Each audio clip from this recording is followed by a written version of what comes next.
시간 주신 하나님의 말씀은 마가복음 5장 25절로 34절입니다. 마가복음 5장 25절로 34절까지입니다. 제가 먼저 25절 이어서 26절 교독으로 말씀 봉독하겠습니다. 12해를 혈루증으로 알아온 한 여자가 있어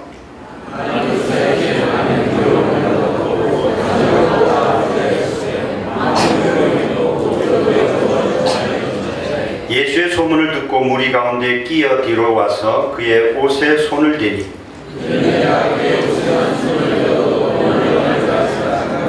이에 그의 혈루 근원이 곧 마름에 병이 나은 줄로 몸에 깨달으니라.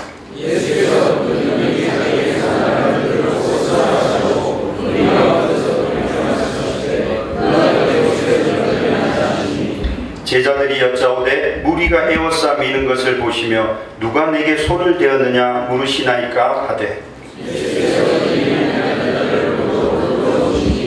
여자가 자기에게 이루어지는 일을 알고 두려워하여 떨며 와서 그 앞에 엎드려 모든 사실을 여쭈니 예수께서 이르시되 따라 내 믿음이 너를 구원하였으니 평안히 가라 내 병에서 놓여 건강할지어다. 아멘.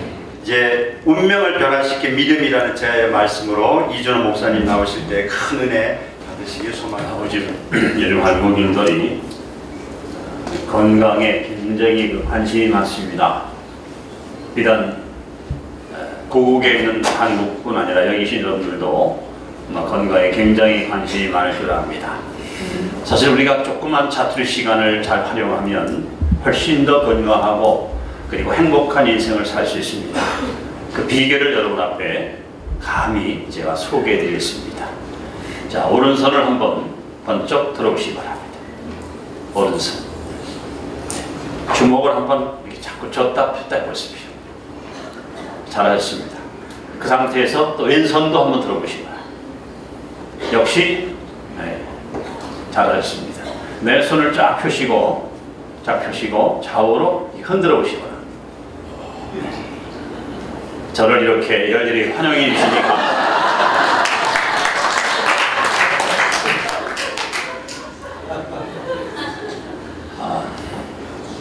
자, 1년, 2년도 아니고 자, 마치 12년 동안 날마다 하혈을 하는, 날마다 피를 쏟는 한 불행한 여인이 본문에 등장합니다. 레위기 15장에 보시면 이 병을 유출병이라, 그리고 본문에는 혈루병이라, 현대적 의학용어로 말하는 자궁암 뇌출혈. 여러분, 사람의 육체 생명은 피에 있습니다. 아무리 건강한 사람도 피를 많이 쏟게 되면 그 생명에 지대한 위험을 맛보게 됩니다. 이 여인은 장장 12년 동안 단 하루도 빠짐없이 날마다 하혈을 하면서 고통의 세월을 보냅니다. 오늘 성경은 이 여인이 이 병을 치료하기 위해서 많은 의원에게 많은 고생을 했다. 있던 재산도 다 허비했다. 그러나 결과적으로 병세는 호전되지 않고 점점 병세가 악화돼서 이제는 죽음에 이를 수밖에 없는 그야말로 절망적인 처지에 빠지고 말았습니다. 오늘 현대인이 앓고 있는 가장 큰 두 가지 병이 있습니다. 하나는 좌절, 소외감, 이 두 가지입니다. 소외감과 절망. 사람은 많아요. 아니, 가족도 있고 친척도 있고 친구도 있습니다. 그런데 가슴을 열어놓고 밤새껏 허심탄회하게 대화를 나눌 만한 벗이, 이웃이, 참된 동무가 없습니다. 현대인들은 사실은 겉으로만 화려했지 실상 마음속에 고독을 떨치지 못한 채 뭔가 깊은 우울증 증세를 앓고 있습니다. 덴마크 유명한 실존 철학자 키엘케고르는 사람을 죽음에 이르는 병이 있다 했습니다. 바로 그것이 절망입니다. 아무리 죽을 병 걸려도 희망을 붙들면, 아무리 극한 상황에 처해서도 소망을 품고 있으면 우리는 살아갈 수 있습니다. 그런데 나는 끝났다, 내 인생은 이제 여기서 종쳤다 하고 절망에 빠지게 되면 결국 그 인생은 종망을 구할 수밖에 없습니다. 자, 이렇게 12년 동안이나 날마다 하혈을 하면서 고통의 손을 붙던 불쌍한 여인, 이 여자에게 있어서 가장 큰 고통은 가족과 함께 할 수 없는 거예요. 일단 이 병에 걸리게 되면 격리를 시킵니다. 외딴 방이나 혹은 사람이 살지 않는 다른 지역에 가서 별도로 인생을 살 수밖에 없는 가장 비천한 병, 마치 문둥병, 나병과 똑같은 병으로 취급하는 병입니다. 이 병이 걸리면 일단은 하나님께 저주받은 자라고 낙인을 찍게 됩니다. 더 큰 고통은 가족들이나 혹은 이웃들과 함께 성전에 가서 하나님께 예배 드릴 수가 없다는 사실입니다. 그리고 이 여인이 만지는 것들, 사람이건 물건이건 뭐든지 손만 대면 다 부정해지고 아무하고도 접촉할 수가 없는 이런 소외감과 절망 속에서 이 여인은 긴 인고의 세월을 12년 동안이나 보냈습니다.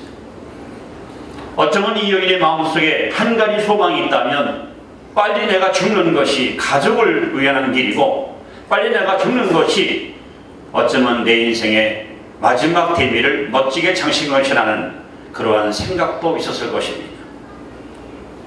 이 여인에게 있어서는 그야말로 앞길이 캄캄합니다. 희망이 없습니다.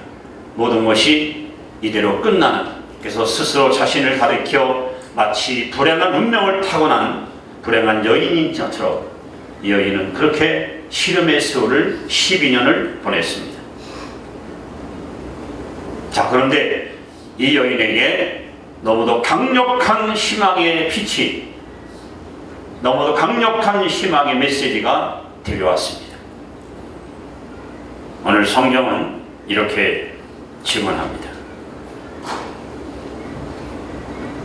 12회를 혈조라는 한 여자가 있어 많은 의사에게 많은 기록을 받았고 가진 것도 다 허비하였으되 아무 효용이 없고 도리어 더 중하였던 차에 차라리 죽는 것이 낫겠다, 차라리 이대로 내 인생 끝나는 것이 훨씬 좋겠다 하던 차에 예수의 소문을 듣습니다. 죄인은 미워하지만 죄인을 사랑하시고 병은 미워하나 병자를 치유하시는 이 엄청난 예수님의 희망의 소식을 접하게 됩니다. 갑자기 여인 마음속에 어둠의 장막이 걷히고 희망의 빗줄기가 찬란하게 비치기 시작합니다. 그리고 이 여인은 예수의 소문을 듣자마자 놀라운 변화가 마음속으로부터 하나 둘 일어나기 시작합니다.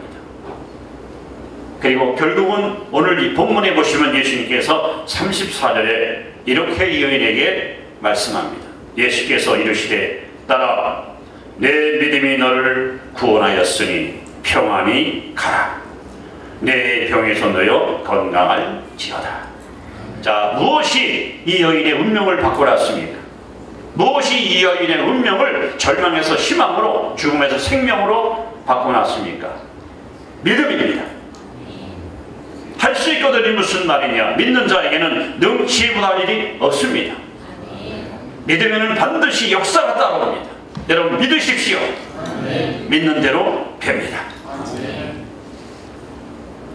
오래전 서울 신대방동 어느 개척교회 화요일 낮 시간에 이 본문을 가지고 설교를 하고 있었습니다.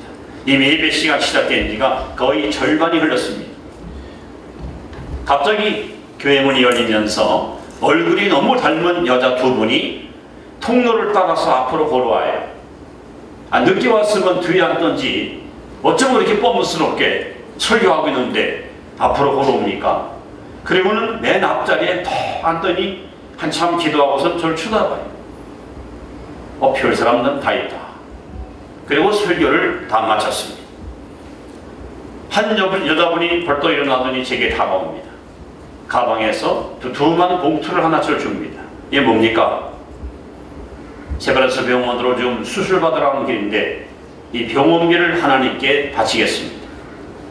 그리고 기도해 주십시오. 틀림없이 병이 나을 줄 믿습니다. 알아봤더니 두 분이 모녀지간입니다. 딸이 지금 불치병에 걸려서 세브란스 병원에 수술을 하러 가는데 이 딸내미가 아침에 집안 청소를 깨끗이 해놓고 어서 가자, 시간 늦겠다. 엄마 잠깐만요. 아이들 방에 들어가서 아이들의 책상을 한번 만져보고 침대도 만져보고 옷장도 만져봅니다. 그리고 한없이 흐느껴 옵니다. 내가 다시 살아왔어. 이 아이들을 품에 안을 수 있을까? 이번엔 안방에 들어가서 남편의 옷장을 만져봅니다. 넥타이도 만져보고 생일선물 사줬던 양복도 만져보고 이번엔 주방에 들어가서 손때 묻은 그릇을 또 만져봅니다. 밖에 나와서 정원을 거들며 항상 자신을 보고 방긋 웃던 꽃도 다시 한번 쳐다봅니다. 늦겠다. 어서 가자. 엄마 잠깐만, 조금만 기다리세요. 또다시 아이 방에 들어갑니다. 남편 방에 들어갑니다. 주방에 들어갔습니다. 한없이 눈물이 납니다.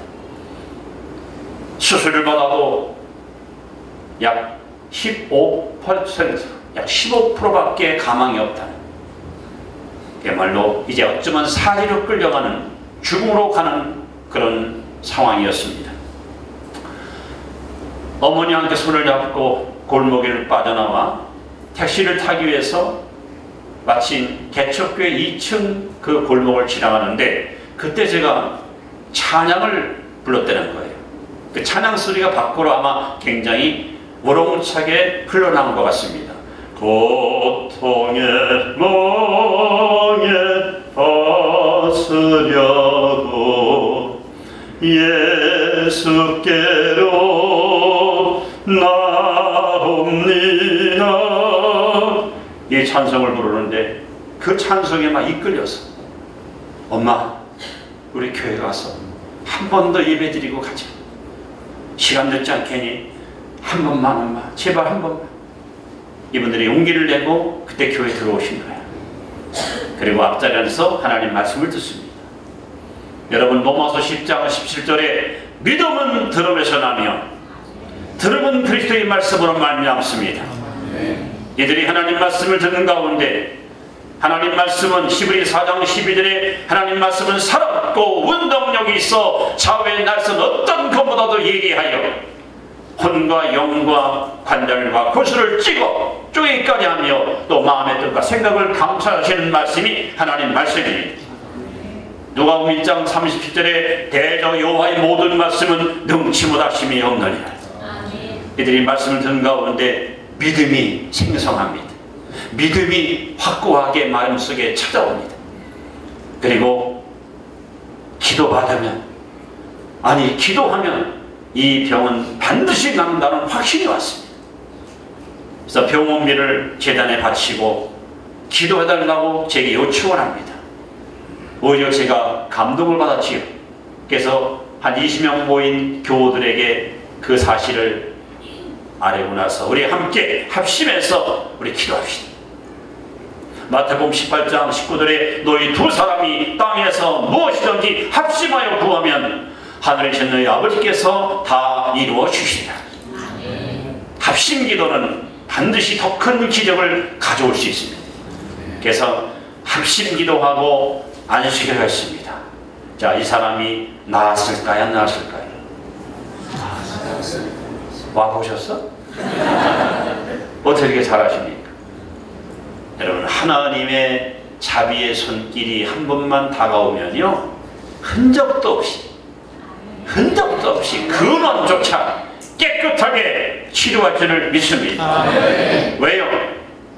출애굽기 15장 26절에 나는 너희를 치료하는 여호와임이라. 할렐루야. 여호와 라파, 치료의 하나님. 이 하나님은 지금 우리와 함께 하십니다. 이 하나님 지금 성령으로 여러분 곁에 와 계십니다.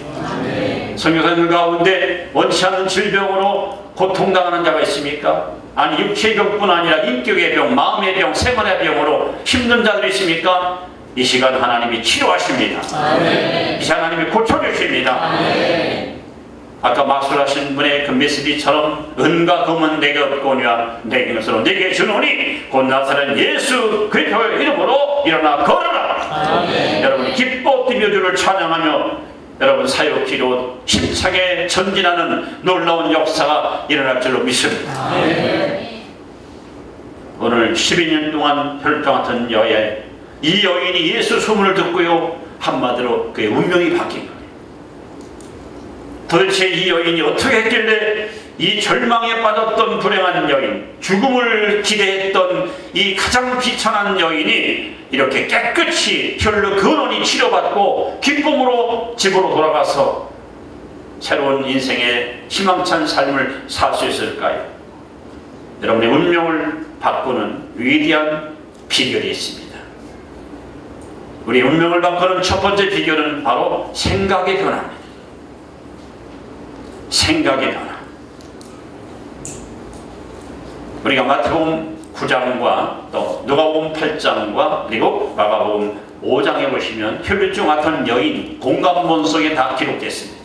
특히 마태복음에 보시면은 마음에 생각했다. 내가 예수의 옷자락만 손을 대어도 이 병은 날 수 있다 생각한 거예요. 저는요 이 말을 항상 강조하는 사람이에요. 이 세상에는 위대한 사람은 없습니다. 위대한 생각이 있는 거예요.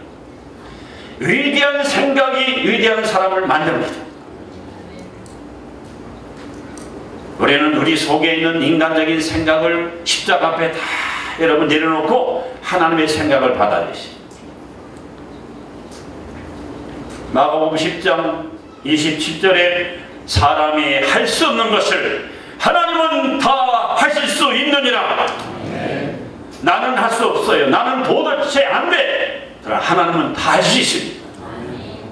그 하실 수 있는 하나님을 여러분이 붙들을 때 불가능은 가능으로, 절망은 희망으로 바뀌게 되는 것입니다. 요한복음 6장에 보시면 베세대 광야에서 수많은 군중들이 굶주려 쉴 때에 날은 점점 저물어가고 낮부터 저녁까지 예수님의 설교는 끝이 없이 이어지고 쟤들은 더러 겁이 나서 예수님께 다가와 선생님 무리들이 배고프 있으니 집으로 돌려보내시옵소서. 저들이 가다가 기진할까 합나이다. 뜻밖의 예수님께서 쟤들에게 이렇게 명하십니다. 보낼 것 없다. 너희들이 먹을 걸 줘라. 그리고 요한복음 6장에 보시면 이는 제자 빌립을 시험했다 했습니다. 그때 수학 실력이 뛰어난 빌립이가 사방을 한번 훑어보더니 주님 이 많은 무리들에게 떡을 제대로 먹으려면 300데나리온의 돈이 필요합니다. 그 돈이 있다 한들 어디서 가서 떡을 급히 구할 수 있습니까? 이거는 불가능합니다. 이건 할 수 없습니다. 빌립은 할 수 없다고 생각합니다. 여러분 우리가 이 식사를 같이 하는 것을 보시면 알지 않습니까? 대략 2만 명이 되는 그 많은 군중들한테 그 당시 기계도 없는 세상에 떡을 어디서 저희 갑자기 만들 수 있습니까?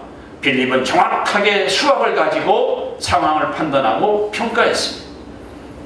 그런데 똑같은 제자인데 똑같은 주의 음성을 들었는데 베드로의 형제 안드레는 예수님 말씀이 떨어지기 무섭게 군중 속으로 들어가서 뭔가 열심히 찾습니다. 한 손에 들고 있던 작은 도시락 하나를 가져옵니다. 거기는 우리가 잘 아는 대로 보리떡사께 물고기 2마리, 물고기에 여러분 피레이 많은 소금에 절인 작은 고기입니다. 이것을 예수님께 가져 나올 때 예수님께서 하늘로 축복하시고 무리를 50씩 100씩 잔디에 앉으신 다음에 그들에게 떡을 떼지고 고기를 나눌 때 2만 명이 배불리 먹고 12강주리가 넘치게 임할 줄로 믿습니다. 보십시오. 결국 주님은 수학을 가지고 다가오는 빌립이 아니라 신앙을 가지고 믿음을 가지고 다가온 안드레를 통해서 기적을 행하셨습니다. 저는 농촌에서 목회하면서 제가 처음 교회에 부임하실 때에 여러분 1년 경상비가 320만 원이에요. 320만 원. 그리고 목회자 사례비를 13만 원을 주는데 제 날짜에 받아본 적이 없어요. 헌금이 안 들어와요. 11장 사람이 딱 한 명 있었어요. 어린 신자 8명, 학생거리에서 한 20명 되는 만년 미자립 교회입니다. 신자들 의식 속에는 온통 패배의식과 가난의식이 쩌들어 있었습니다. 어떻게 그동안 목회자들이 생활을 했는가? 나중에 알아봤더니 큰 교회, 주변에 있는 큰 교회에서 2만 원씩, 네 교회에서 8만 원을 선교비를 보내서 그것으로 생활했더라고요. 제가 9월 20일 날 부임해 왔는데 연말에 그냥 갈 수는 없잖아요. 뭐 드링크래. 드링크 맞죠? 드렁크만. 사가지고 선명목사님 다 찾아가서 그동안 저에게를 후원해 주신 거 감사합니다. 내년부터는 보조를 안 받겠습니다. 모두가 걱정합니다. 어떻게 살라 그래? 그게 뻔한 사정 내가 아는데 하나님이 책임져 주겠죠. 이 사람 보기에 이거 어떻든 저희는 보조 안 받겠습니다. 다 반려했습니다. 그리고 신자들에게 다가와서 제가 이렇게 외쳤습니다. 여러분 따라하실까요? 교회는 작아도 하나님은 크시다. 교회는 작아도 하나님은 크시다. 우리 크신 하나님을 바라보자. 그리고 또 한 가지, 받는 자보다 주는 자가 복이 있다. 그래서 이듬해 1월 첫 주에 이 본문을 가지고 설교했습니다. 받는 자보다 주는 자가 복이 있다. 제가 제법 큰 교회에 가서 주보를 보니까 우리 교회가 선교하는 교회에서 선교비를 얼마나 보내는가 확인해 봤더니 제일 적은 X가 2만원, 아니면 3만원, 그리고 5만원. 거의 그렇게 해서 여러 교회를 후원하더라고요. 그래서 저는 신자들한테 우리는 최하 10만원씩 선교합니다. 왜? 주는 자가 복이 있다는 것이 하나님 말씀을 믿는다면 우리 한번 이 말씀을 믿고 순종해 보십시다. 그래서 이듬해 어려운 교회, 우리보다 훨씬 더 어려운 교회, 나도 힘들지만 더 어려운 게 두 교회를 선정해서 10만원, 10만원씩 선교를 보냈습니다. 그 이듬해는 방글라데시 어느 선교사님한테 20만원 선교를 보냈습니다. 이듬해는 에티오피아, 그리고 외항선 선교회에 거기다 또 40만원을 보냈습니다. 20만원 시작된 선교비가 해마다 배로 늘어납니다. 게다가 26년 전에 대만에 단독 선교사를 파송을 합니다. 그리고 26년 동안 지금까지 월 250만원씩 선교비를 후원하고 있습니다.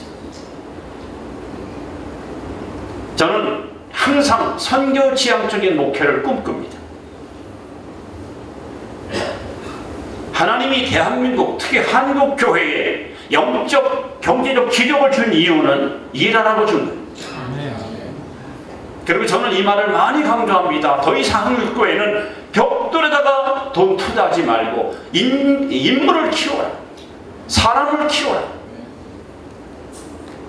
자녀들한테 공부만 강요하지 말고 지구본이나 세계 지도를 방에다 걸어놓고 내가 가고 싶은 나라, 내가 꼭 한번 찾아가고 싶은 나라, 제일 좋은 마음에 드는 나라를 선정해서 그 나라 언어를 배우고 그 나라 문화를 배우고 아이들을 하여금 어려서부터 그런 꿈을 품도록, 그렇게 해서 저희 교회는 그 가난하고 미자립 교회에서부터 벗어나서, 그리고 제가 부임하고 나서 만 7년 되던 해에 단열성들을 파송할 때 2가지 기도를 7개월 동안 했습니다. 첫째는 대한민국에 있는 농어촌 교회에다가 우리가 희망을 주자. 야, 저런 교회도 선교사 파송하는데 왜 우리는 못하냐? 우리도 할 수 있다. 둘째는 대형 교회나 도시교회에다가 우리가 도전을 주자. 자극을 주자.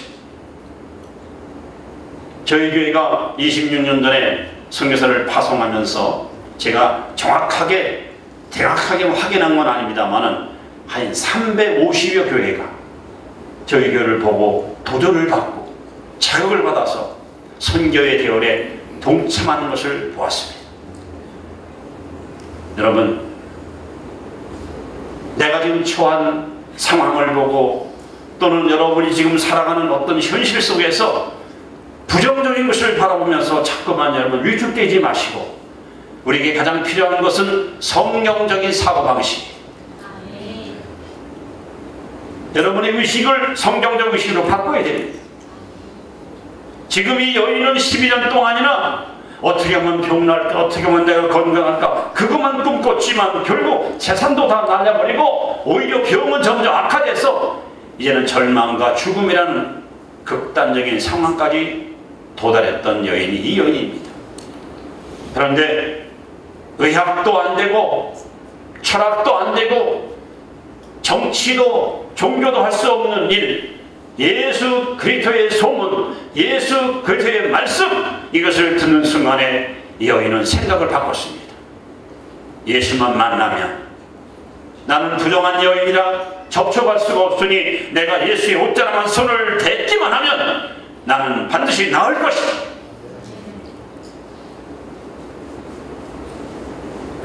프랑스의 천재 철학가인 파스칼, 우리 인간은 달대와 같이 연약한 존재지만 생각하는 사고력 때문에 우리는 위대한 존재라고 말했습니다.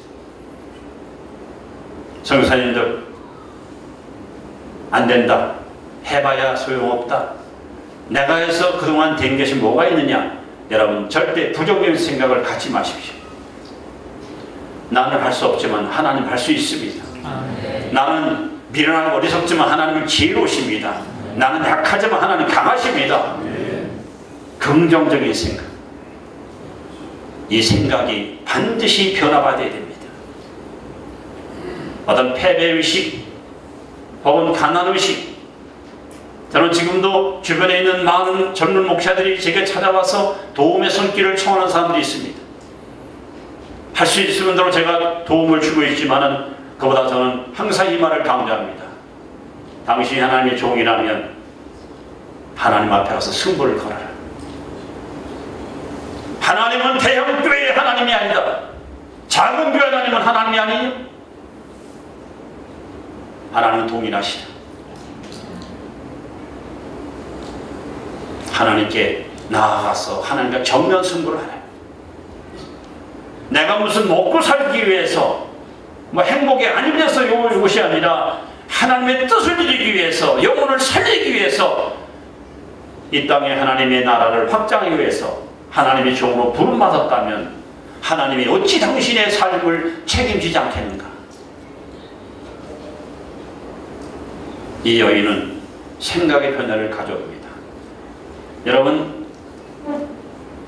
이 생각은 사람이 사고하면, 깊이 몰입하고 깊이 생각하면 반드시 생각은 언어를 낳습니다. 말을 만듭니다. 그리고 언어는 행동을 유발시킵니다. 즉 행동을 낳습니다. 그 행동은 습관을 만듭니다. 그 습관은 우리의 성격을 형성합니다. 그리고 그 성격은 우리의 운명을 좌우합니다. 모든 출발이 생각에서부터 파생됩니다. 평소에 내가 어떤 생각을 갖고 있느냐, 이것이 여러분의 미래를 갖다가 좌우하는 것입니다. 그렇기 때문에 우리는 하나님 말씀을 주야로 묵상하면서 창조적인 생각, 긍정적인 생각, 생산적인 생각, 이런 생각으로 자꾸 여러분 마음에 이 씨를 심어야 됩니다. 그래서 우리의 생각이 긍정적인 사고로 바뀌지 않으면 우리는 결코 성공적인 사역자가 될 수가 없습니다. 생각을 바꾸십시오. 생각의 변화를 반드시 가져오십시오. 만약에 이 여인이 예수 소문을 듣지 못했으면 아마 이런 생각을 갖지 못했을 겁니다. 이 여인이 치료받은 결정적인 요인은 바로 믿음 때문인데, 도대체 이 믿음이 어떻게 우리에게 찾아올 수 있을까요? 성경에는 우리의 믿음이 발생하는 혹은 믿음을 더 성장시키는 유일한 길이 세 가지 통로가 있습니다. 첫 번째, 에베소 2장 8절에 보시면 너희가 그 은혜를 인하여 믿음으로 말미암아 구원을 얻었나니 이것이 너희에게서 난 것이 아니요 하나님의 선물이라. 여러분, 믿음은 하나님의 선물입니다. 또 고린도서 12장에 보시면 9가지 성령의 은사가 소개됩니다. 여러분, 성령님은 지성과 감성과 의지를 지니신 인격자이십니다. 성령님은 교회의 유익을 위해서 우리에게 다양한 은사를 선물로 주시는데, 지적인 은사, 지혜의 말씀, 지식의 말씀, 영분별. 정적인 은사, 방언, 통역, 예언. 의지적인 은사, 믿음, 병고침, 능력, 행함. 그래서 고린도서 12장 9절에 보시면 어떤 얘기는 성령으로 말미암아 믿음을. 여러분, 믿음은 하나님의 선물입니다. 여러분, 믿음은 성령의 은사입니다. 그런데 이 두 가지는 하나님이 주셔야, 성령께서 우리에게 주셔야 얻을 수 있는 거예요. 그렇다면 내 스스로 믿음을 개발하고 믿음을 활성화시키고 이 믿음을 큰 믿음으로 이끌어가는 비결이 뭘까? 아까 소개한 로마서 10장 17절 말씀. 그러므로 믿음은 들음에서 나며 들음은 그리스도의 말씀으로 말미암느니라. 하나님 말씀을 떠나서는 결코 믿음은 생성되지 않습니다. 하나님 말씀을 덮어놓고 믿음 주시옵소서 아무리 여러분 처리하고 금식해도 여러분 무익한 헛일입니다. 말씀을 가까이 하십시오. 고린도서 3장 16절 말씀에 너희 안에 그리스도의 말씀이 풍성히 거하게 하라. 여러분 안에 하나님 말씀이 풍성히 거하는 만큼 우리는 확고한 믿음의 사람이 될 것입니다. 그래서 예수님께서 산상수훈 마태복음 5장 6장 7장 주옥 같은 말씀을 선포하신 후에 결론이 뭡니까? 마태복음 7장 24절에 누구든지 내 말을 듣고 준행하는 자는 그 집을 반석이 지은 지혜로운 사람 같으니 바람을 불고 창소한 아래에 무너지지 아니할 줄 알았습니다. 복 있는 사람은 악인의 길을 쫓지 않습니다. 복 있는 사람은 죄인의 길에 서지 않습니다. 복 있는 사람은 오만한 자리에 앉지 않습니다. 여러분이 참으로 복 있는 하나님의 종이라면 여호와의 율법을 즐거워하여 이 말씀을 주야로 묵상하고 사셔야 됩니다. 그래 여러분의 가는 앞길에 시냇가에 심은 나무가 시절조차 과실이 되는 것 같이 만사가 형통할 줄 믿습니다. 믿음은 들음에서 납니다. 저는 보기보다 굉장히 순전한 사람입니다. 그래서 세상적으로 참 어리석은 인생을 많이 살았습니다. 27세에 신학교를 들어가는데 전 나름대로 소위 하나님 말씀을 배우는 진리의 학교를 가는데 이 정도는 내가 갖춰야 되지 않을까? 순진한 마음에. 그래서 밤 9시만 되면 1시간만 성경 암송을 수년 동안 계속했어요. 하나도 빠짐없이 계속했어요. 신학교 가기 전에 성경 1200절을 암송을 하고 신학교를 들어갔습니다. 그 말씀은 오늘까지 저를 지배하고 있고 사도행전 18장 5절에 바울이 하나님 말씀에 붙잡혀, 여러분 말씀에 붙잡혀 살아보세요. 우리는 확고한 믿음의 사람이 됩니다. 우리는 기적을 일으킬 수 있습니다. 우리는 모든 불가능을 가능으로 바꿀 수 있습니다. 이 말씀이 없으니까, 말씀이 빈곤하니까, 어떤 규정이 없고 목표가 없으니까 신앙이 흔들리는 것이지, 하나님 말씀에 굳게 서보세요. 특히 여호수아 1장 9절에 마음을 강하게 하고 담대히 하라. 두려워 말며 놀라지 말라. 내가 어디로 가든지 나 하나님 내 여호와가 너와 함께하느니라. 이런 말씀을 여러분들이 붙들고 있으면 여러분 삶 속에 어려움이 오고 시련이 와도 이 말씀 때문에 우리는 일어설 수 있습니다. 지금 전라도 고흥에서 목회하는 동기 목사님이 있습니다. 중학교 3학년 때 전 학생 신체 검사를 학교에서 실시했습니다. 그리고 얼마 후에 통지가 왔어요. 근데 그 친구만 아무런 통지가 안 왔어요. 거의 2개월 후에 통지가 왔는데 학교를 그만두라는 거야. 이 몸으로 공부하는 것은 무리다. 어디 조용한 데 가서 요양을 하라. 이런 결과가 나왔어요. 너무너무 실망해가지고 사람이 그냥 완전히 처져 있어요. 일주일 동안 그 침을 놓고 집중적으로 하나 기도했습니다. 하나님께서 제게 말씀을 주십니다. 그래서 붓글씨로, 제가 붓글씨를 기똥차게 잘 쓰거든요. 이사야 41장 10절 말씀을 잘 정성껏 써서 200일 강의실 앞에서 그 친구를 만났습니다. 그리고 이거 하나님이신 말씀이니까 집에 가서 꼭 보십시오. 그리고 이 말씀을 붙들고 일평생 목회에 성공하시고 승리하시라. 두려워 말라, 내가 너와 함께함이니라. 놀라지 말라, 나는 내 하나님이 됨이니라. 내가 너를 도와주리라. 참으로 너를 굳세게 하리라. 참으로 나의 의로운 오른손으로 너를 붙들어 주리라. 이 말씀. 이 친구가 이 말씀을 붙들고 힘을 얻었어요. 용기를 얻었어요. 자신감을 얻었어요. 아, 그러더니 4학년 때 저보다 먼저 장가를 갔어요. 저보다 자식을 먼저 낳았어요. 그렇게 비시비하던 삐짝 말던 사람이 지금은 그냥 얼마나 신수가 훤하고 아름다워지나. 여러분, 하나님 말씀은 살아있습니다. 하나님 말씀 운동력이 있습니다. 하나님 말씀은 여러분 능치 못하심이 없습니다. 오늘 이 여인이 예수님의 말씀, 예수님의 소문을 듣는 순간에 아, 나도 살 수 있다. 이 병은 낫는다. 모든 사람들은 저주받은 운명을,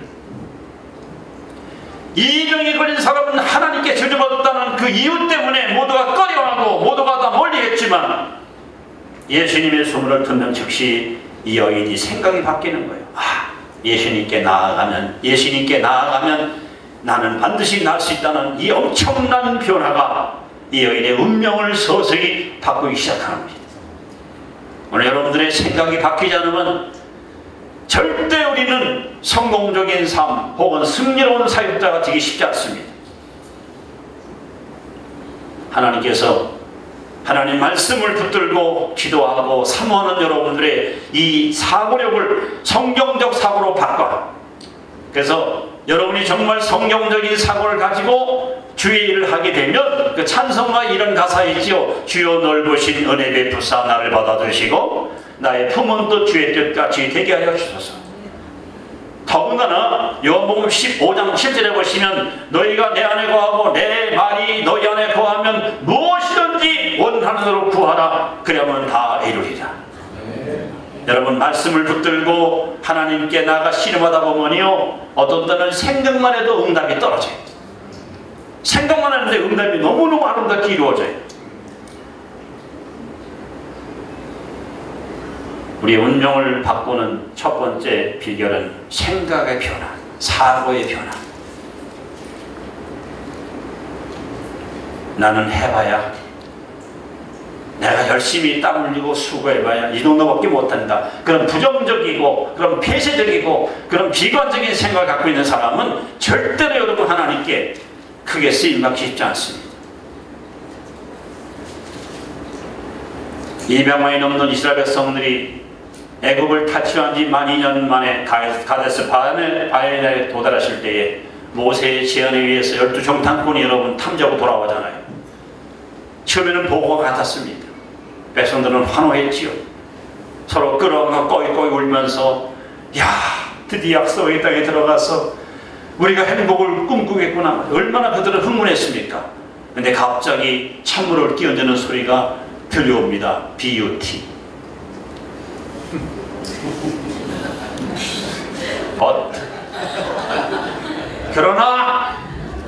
그러나 가나안 땅에는 일곱 족속이 살고 있고 우리가 갔던 헤브론 땅에는 아담 자손이 살고 있는데 그들의 성읍은 견고하고 그들의 기골은 장대하고 우리는 그들 앞에 메뚜기만도 못하다. 이 부정적인 정탐꾼의 말을, 이 소리를 듣는 순간에 200몇 명 간담이 서늘하며 차라리 애굽으로 돌아가자! 아니, 거기서 죽었으면 좋겠다. 그들은 모두 두려운 생각, 할 수 없다는 생각, 안 된다는 생각, 죽는다는 생각, 온통 그런 어두운 생각 속에 휩싸여서 끝내 하나님을 원망하고 불평하다가 광야에서 멸절당하고 말았습니다. 얼마나 안타까운 거예요. 약속의 땅을 눈앞에 두고 그렇게 비참하게 그들은 다 무너지고 말았습니다. 가장 좋은 것은 아직 오지 않았습니다. 지금 여러분들이 사역하시면서 정말 긍지와 보람을 느끼십니까? 아니면 여러분 마음속에 거룩한 부담감이 있어서 내가 겨우 이 정도 일하려고 왔나? 아니야. 내 인생의 불꽃이 꺼지기 전까지 내가 뭔가 하나님 앞에 정말 시원하게 속 후련하게 주여 내가 이렇게 주의를 감당했나이다 하고 뭔가 하나님 앞에 자랑거리가 있을 거 아닙니까? 여러분이 그러한 승리로운 주의 종 되기 원하신다면 이 사고를 바꾸십시오. 내게 능력 주시는 자 안에서 내가 모든 것을 할 수 있습니다. 아멘. 이 여인이 운명을 바꾼 두 번째 비결은 바로 언어의 변화입니다. 말의 변화. 이 여자가 지금 뭐라고 고백하는지 아십니까? 내가 예수님의 옷자락만 손을 대어도 이 병은 나으리라. 로마서 10장 9절에 내가 만일 내 입으로 예수를 주로 시인하며 또 하나님께서 그를 죽은 자 가운데서 다시 살리신 것을 믿으면 구원을 얻으리니, 따라서 사람이 마음으로 믿어 의에 이르고 입으로 시인하여 구원에 이르느니라. 여러분, 사람의 언어는 세 가지 능력이 있어요. 첫째, 각인력. 둘째, 견인력. 셋째, 성취력. 이 사람의 얼굴, 사람의 그 얼굴이 우리가 보통 뒤통수라 하잖아요. 이 뒤통수에는요 언어 중추신경이 있어요. 여러분이 입으로 말을 내뱉으면 제일 먼저 이 언어가 중추신경에 전달됩니다. 그리고 거기서부터 온 뼈, 마디, 심줄, 세포로 연결해서 우리 몸 전체를 지배합니다. 우리가 평소에 어떤 말을 갖다가 내뱉는가, 어떤 언어를 사용하는가, 여러분 이것이 마치 우리가 자동차 기어, 전진기어 놓으면 자동차 앞으로 가고 후진기어 놓으면 뒤로 가듯이 여러분의 말이 여러분의 운명을 좌우합니다. 그래서 성경은 뭐라 말합니까? 살고 죽는 것이 혀의 권세에 달렸습니다. 잠언 6장 2절에 보시면 내 입의 말로 내가 얽히게 됐으며 내 입의 말로 내가 잡히게 되었느니라. 저는 어려서 농촌에서 누에를 키워봤습니다. 누에. 나중에 번데기 되잖아요. 처음에 그것을 사올 때는요 정말 참 깨알 만큼 작은 곤충에 불과합니다. 네? 그런데 뽕을 처음에는 막 썰어서 얇게 썰어서 갖다 먹여요. 그렇게 해서 일주일 지나다 보면 이만큼 크지요. 한 20일 지나면 이만해집니다. 나중에는 이제 다 크게 되면 아무것도 먹지 않고 참에 들어갑니다. 이때부터 이 누의 입에서 실이 나옵니다. 한 마리당 300m. 그 실에다가 집을 짓고 그 집을 짓고 그 속에 들어간 것이 번데기 되는 거예요. 누에가 자기 입에서 나온 실을 갖고 자기 집을 짓듯이 우리는 내 입으로 내뱉는 말을 가지고 우리 운명의 집을 짓는 거예요.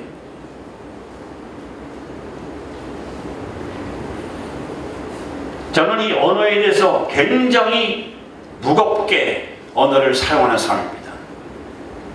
함부로 말하지 않습니다. 신중하게 10번 생각하고 20번 생각하고 말을 합니다.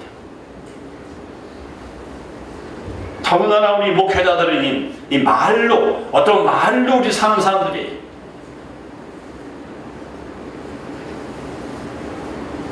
오늘 여러분들은 평상시에 무슨 말을 하고 사십니까? 우리 하나님께 대하여 믿음의 말을, 이웃에게는 항상 격려와 칭찬과 힘이 되는 말, 좀 말도 말답게 해야지. 말 같은 말을 하니까 여러분 우리는 신뢰를 잃어버리고 오히려 불신을 받고 있는 것이 아닙니까? 언어, 중요합니다. 이 여인이 지금 하나도 나은 것이 없어요. 어떤 몸의 변화도 없습니다. 여전히 외딴 독방에 불어누워서 몸이 그냥 뒤척거리면 또 막 하혈이 나와서 몸은 여전히 쑤시고 고통스럽습니다. 그런데 이 여인은 지금 미친 듯이 입으로 고백합니다. 내가 예수의 옷자락만 손을 대어도 내 병은 낫는다. 내 병은 낫는다. 내 병은 낫는다. 입으로 시인하는 겁니다. 제가 신학교 4학년 때 6개월 동안 일부러 심도 있게 어떤 주제를 가지고 연구를 한 적이 있습니다. 뭘 연구했는가 하면 우리나라의 유명한 대중 가수, 그들이 부른 노래, 히트친 노래, 국민들이 다 알고 있는 유명한 노래, 그리고 그분의 삶, 이걸 제가 연구했어요. 성령께서 이끄신 것 같지는 않아요. 그냥 설교 잘하러, 또 인생의 뭐 의미를 좀 배우기 위해서 연구했어요. 놀라운 사실을 발견했어요. 노래대로 살아. 노래대로 살아. 노래대로. 요즘은 제가 잘 모릅니다만 전에는 가수가요, 또 레코드판 있잖아요. 취입을 한번 하려면 작곡가한테 곡을 받아요. 받아가지고 이제 한번 가서 이렇게 피아노 치면서 한번 부르잖아요. 그리고 그 곡을 취입하기 전까지 최소한 500번을 연습을 합니다. 500번. 여러분, 무대에 선 가수가 노래 부를 때 오늘도 걷는다 나는 정처없는 이, 여러분 사람들 박수 안 칩니다. 오늘도 걷는다. 이 가수가요, 노래를 부르게 되면 그 노래의 주인공이 되는 거예요. 그 가사 속에 빠져들어가는 거예요. 완전히 그 가사의 주인공이 되는 거예요, 자신이. 같은 노래를 여러분 500번을 계속 불러보세요. 자, 가수 얘기를 잠깐 밀어놓고, 우리나라 초대 대통령 누구죠? 우남 이승만 대통령. 초동교회 장로님이었습니다. 이분은 18번, 찬송가 18번이 뭔지 아세요? 멀리 멀리 갔더니 처량하고 고나요. 입만 뻥긋하면 이걸 불러. 평생 망명생활 했어. 그 땅에 산 적이 별로 없어. 마지막 운명할 때도 하와이 가서 돌아갔었어. 또 요즘 택시 운전사라는 영화가 저도 봤어요, 얼마 전에. 강사태를 갖다 조명한 아주 역사적인 사실 영화인데, 어떻든 순자 남편 아십니까? 한간에 뭐 순두부라 해. 순두부는 순자와 두안이 부부다. 그 순자 남편이 제일 좋아하는 노래, 술 한잔 먹고 기분 좋으면 죽장에 삿가라 쓰고 박남상천리, 그걸 되게 좋아했대. 그러더니 저 백담사도 가고 안양 교도소도 가고. 자, 가수 얘기를 합니다. 1960년대 여러분, 우리나라의 청룡부대, 뭐 백마부대, 맹호부대, 이런 분들이 월남, 지금은 베트남입니다만 월남의 자유를 찾기 위해서 많은 파월 병사들이 갔었습니다. 그때에 병사들한테 제일 많이 의문경을 왔다. 의문공연. 여러분 이미 돌아가신 분이다만 고인을 제가 거론해서 죄송합니다. 이건 하나의 여러분 그냥 교육적으로 들으세요. 권혜경이라는 가수. 권혜경. 이분이 부른 노래, 국민이 모두 알고 있는 유명한 노래, 산장의 여인. 아십니까? 아무도 날 찾는 이 어느 외로운 이 산장에 단풍잎만 최고 떨어져 쌓여 있네. 왜 후렴에 가면 병들어 쓰라린 가슴을 부여안고 나 홀로 쓸쓸히 살아가네. 와, 앵콜. 이거를 평생 불렀어. 이분은 결혼도 못하고 저 충주 문경세계 쪽 충주에서 홀로 이롭게 고독하게 살다가 그렇게 인생을 마감했어요. 노래대로. 1968년도인가요?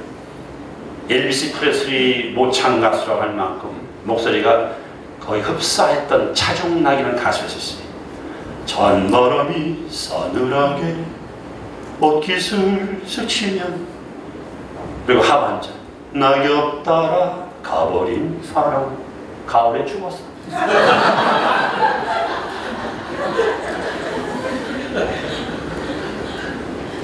그리고 한국 가요계에 빼놓을 수 없는 인물이죠. 패티김. 이미제스와 쌍둥이를 만큼 정말 대중 유명한 가수입니다. 그분과 기록윤 씨 얼마나 인고 부부였습니까? 얼마나 사이가 좋았어요. 근데 이별이라는 노래 부르고 여러분 이혼했어요. 제가 그걸 연구하면서요, 야, 신기하다. 어떻게 노래들은 됐을까? 슬픈 노래 부르는 사람은 슬프고, 이별의 노래 사람은 이별하고 살아요. 이 반대로요, 행복한 노래, 윤항기 씨 아십니까? 이분이 나는 행복합니다. 나는 행복합니다. 아, 행복한 노래 부르더니 이분 목사님 되셔가지고요. 지금 행복하게 사십니까? 그 송대관이라는 가수가 지금 신앙생활 잘하잖아요. 이분이 세월이 약이겠지요. 이거를 취입해놓고요, 방송국에다가 아무리 돈을 쏟아부어도 히트가 안 돼. 왜? 세월이 약이니까. 꼭 경제 부흥을 일으킨 거예요. 제가 정확한 통계는 모르지만 우리 국민 1인당 아마 한 1,000만 원 이상씩 빚을 지고 있어요. 지금 빚을 갚을 게 있어요. 외국에다가. 그럼 왜 이렇게 우리나라가 빚을 지고 사는가? 우리 옛날 어르신들이요, 항상 자녀들 욕할 때 이런 빌어먹을 놈의 새끼. 빌어먹을 놈의 새끼 하니까 이렇게 빌어먹고 있었어. 그런데 어떻게 해서 대한민국이 이렇게 위대한 경제 대국으로 북상할 수 있을까? 예? 우리 한국의 이 수출, 수입, 이거 엄청납니다. 세계 8대 국가에 속하잖아요. 그 비결이 뭘까? 제가 많이 연구해 봤어요. 아, 공로자가 따로 있습니다. 우리 할머니들입니다. 저희 어릴 때는요, 간식이 없잖아요. 간식. 요즘은 참 보기 힘듭니다. 그래서 저희 어릴 때 유일한 간식이, 그때는 색깔이 누렇어요. 그리고 간이 돼가지고 이렇게 아주 맛이 괜찮았습니다. 요즘 그런 거 보기 쉽지 않습니다. 애들이랑 열심히 놀다 보면 이렇게 나온 것도 한 번 더 쑥 들어가고요. 그리고 그 당시 어르신들 보면요, 야, 정말 어디서 그렇게 훈련을 받았는가. 코 푸는데 이렇게 딱 2번이면 끝납니다.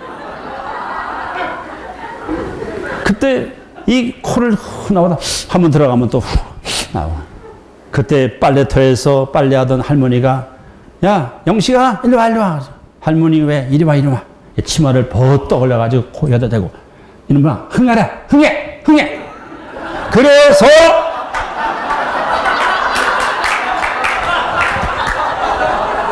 이 나라가 흥한 거예요. 우리 할머니들이 공로자예요. 여러분, 자녀들이 속을 새긴다고 해서 이런 빌어먹는 새끼, 심지어 막 연병을 넘은 새끼, 얼마나 무서운 악담이에요. 자식이 속썩이면요, 욕도 지겹게 해서 이런 성공을 넘은 새끼 같으니라. 넌 그래봐야 출세밖에 못해 새끼야. 잘될 놈 같으니라. 하나님이 우리에게 주신 이 언어의 능력, 여러분은 평소에 무슨 말을 어떻게 사용하고 사십니까? 오늘 이 여인은 지금도 하나 달라진 게 없어요. 지금 몸은 그대로 여진 만진창이에요. 고통스러워요. 피를 흐릅니다. 그런데 이 여인은 고백합니다. 내가 예수님의 옷자람 손을 대어도 나는 나으리라. 나는 나으리라. 나는 나으리라. 사람이 마음으로 믿어 의에 이릅니다. 입으로 시인하여 구원에 이릅니다. 여러분, 긍정적인 말을 하십시오. 할 수 없다는 말 하지 마십시오. 저는 오늘까지 예수님 만나고 나서 단 한 번도 아유 힘들다, 아유 정말 못하겠다 이런 부정적인 말을 한 적이 없습니다. 심지어요 제가 얼만큼 지독하냐면요 막 그냥 몸살 감기 걸려가지고 막 콧물이 나고 재채기 나고 기침 나는데 신자들이 목사님 감기를 했어요. 내가 왜 감기가 걸려? 난 감기하면 상관없어. 저 입으로 시인하지 않습니다.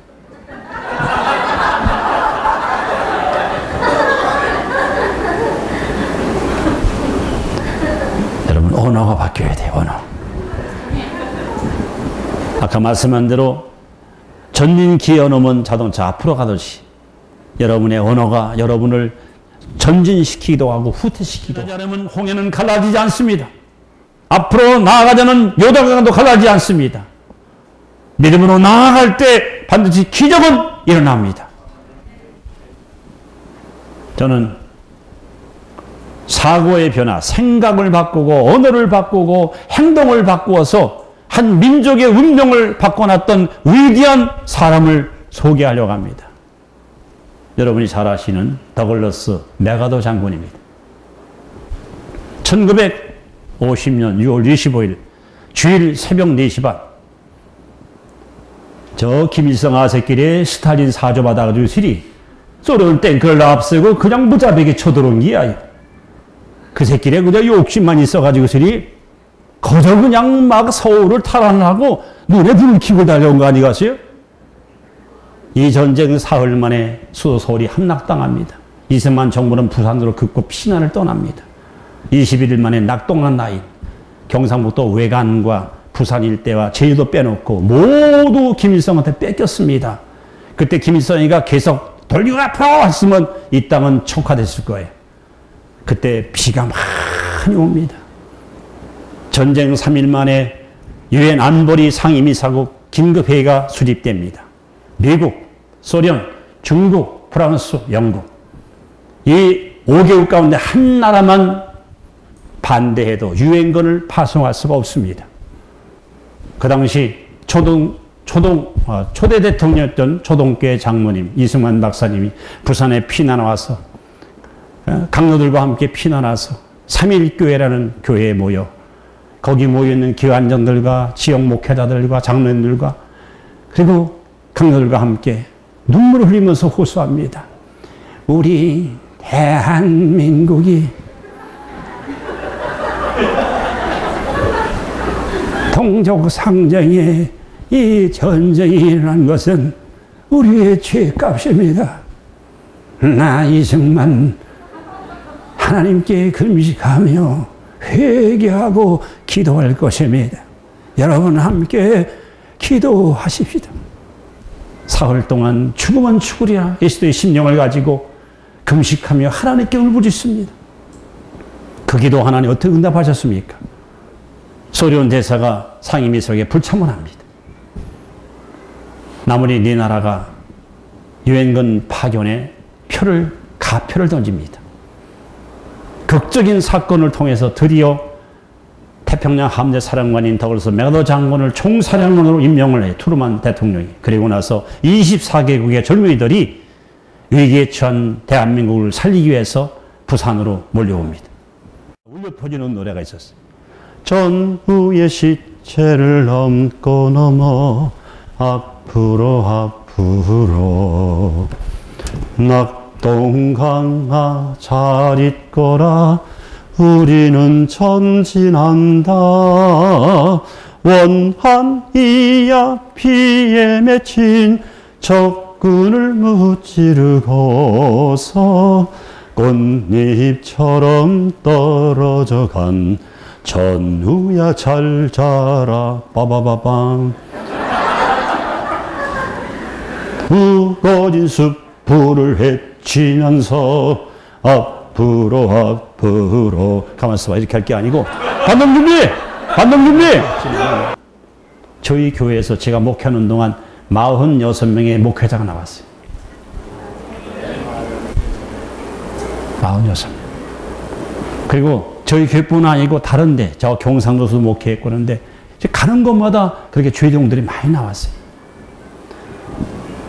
저는 사실 아무것도 아닌데 저 한 사람 때문에 저 때문에 많은 사람들이 예수님을 만나고 하나님께 헌신하고 또 그들을 통해서 더 많은 영혼들이 구원받고 오늘 여러분들 한 사람만 운명이 바뀌면 믿음으로 여러분의 인생이 바뀌면 여러분 때문에 수많은 영혼들이 구원받는 역사가 일어납니다.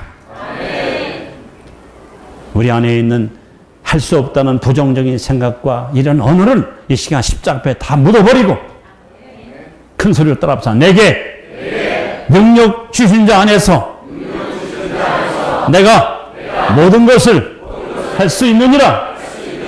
여러분 교회는 작아도 하나님은 크십니다. 하나님은 크십니다. 그리고 어느 순간부터 좀 바뀌었어요. 사람만이 모이는 헌금만 있는 교회가 큰 게 아니야. 큰이라는 교회가 큰 교회야. 그래서 지금 큰이 됐잖아요. 여기 와서. 이거 아무나 못하는 거예요.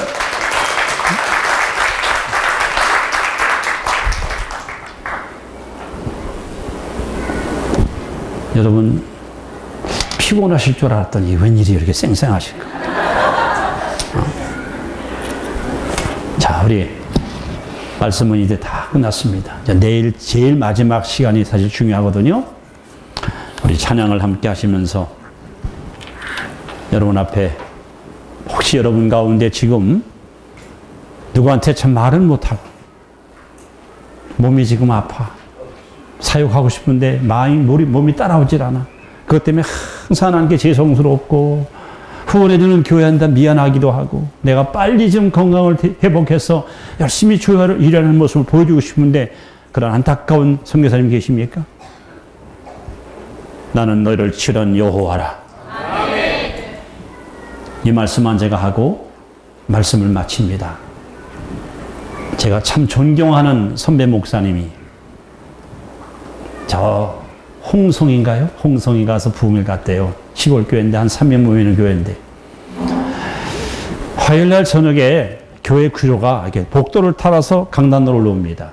근데 사람이 너무 많이 와가지고 복도 갈 사람이 문 열어놓고 꽉 찼대요.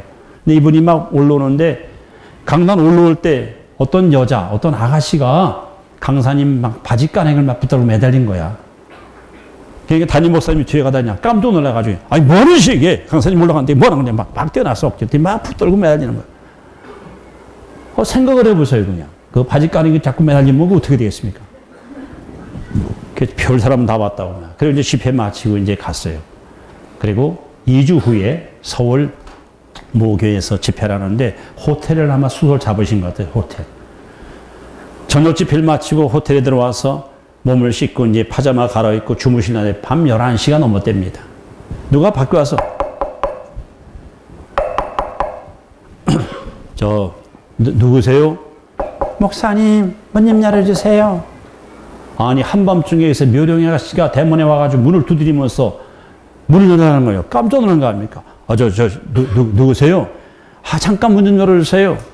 지금 시간이 몇 시인데 이제 오셨습니까? 나중에 나중에 어느 교회 부흥회다 글로 오셔야 돼. 아니, 그거 알고 왔어요. 계속 두드리니까요. 혹시 다른 호실에 피해될까봐 잠깐 기다려라고. 옷을 빨리 갈아입고선 주여 심해들지 않게 하옵소서. 그 문을 딱 열었대. 그랬더니 묘령이 아가씨가 딱 들어오더니만요. 말은 안 하고 막 이래. 그래서 이게 미친 여자인가 왜 이러나 했더니 목사님 2주 전에 홍성에 집회 오신 적 기억나시죠? 예. 그 수요일날 화요일날 저녁에 강단을 때 누가 바지가를 잡아다녔죠? 예, 기억납니다. 제가 당신이라고? 예. 왜 여기 또 왜 왔어? 제가요 양동이 들고 겨울에 물을 길러 우물가에 갔다가 얼음판에 미끄러서 손을 쥔 짐승안에 이 뼈가 허리가 부서져가지고 불구자가 됐어. 손이 이렇게. 이게 빨리 조치를 못해줘가지고 결국 25번 아가씨가 시도 못한 채 세상말로 병신이 된 거야, 병신. 비관을 한 거예요. 엄마는 밤중에 시무렵시 같은 나 이렇게 만들었냐, 그냥. 에이, 미안하다, 야, 저분 좋으냐. 모두가 다 그냥 걱정하는 거야. 그런 사람 내 전도해가지고 교회를 나오게 됐고, 이제 부흥에 갔더니 이 혈루증 얘기를 목사님이 설교한 거야. 예수님 옷자락 손대도 나았다. 이 사람 속에 뭐가 들어왔어요? 믿음이 들어왔어요. 그래. 예수님은 어제나 오늘이나 영원토록 동일하다는데 저 강사 목사님은 예수님 모시고 사는 사람이니까 내가 저번에 옷자락만 붙잡아도 난 나겠구나. 믿음이 생긴 거예요. 그래서 창피한 것도 모르고 부끄러운 것도 모르고 그야말로 믿음으로 바지가랑을 붙고 매달린 거예요. 근데 믿음대로 나았어요. 그래서 너무 감사해서 이걸 어떻게 좀 표하고 싶은데 쑥스럽기도 해서 못했다가 용기 내고 찾아와서 방에 들어와서 여러분 기적은 일어납니다. 이 자리에서 반드시 역사가 일어납니다. 오늘 예수님께서 말씀하잖아요. 따라! 내 믿음이 너를 구원하였다고요. 많은 사람들이 호기심으로 예수님 옷도 잡아보고요. 예수님 장 등도 어루만져 보고요. 근데 아무에게도 능력이 안 나타났다. 오직 믿음으로 손을 내민 이 여인에게만 하나님의 능력이 나타나고 혈루 근원이 깨끗이 난 줄을 믿습니다. 오늘 여러분들이 믿음의 손을 내밀고 하나님께 기도할 때 하나님의 치료하는 광선이 여러분에게 흘러들어가서 여러분을 괴롭히는 모든 질고를 깨끗하게 하나님 고쳐주시고 영육이 셋이 모두 하나님께 귀하게 쓰임받을 줄로 믿습니다. 우리 찬송 잘하는 찬송입니다. 할 수 있다 하시는 이는 팜플렛 30페이지. 우리 박수하면서 힘차게 부르시고 뜨겁게 기도하는 시간을 갖습니다.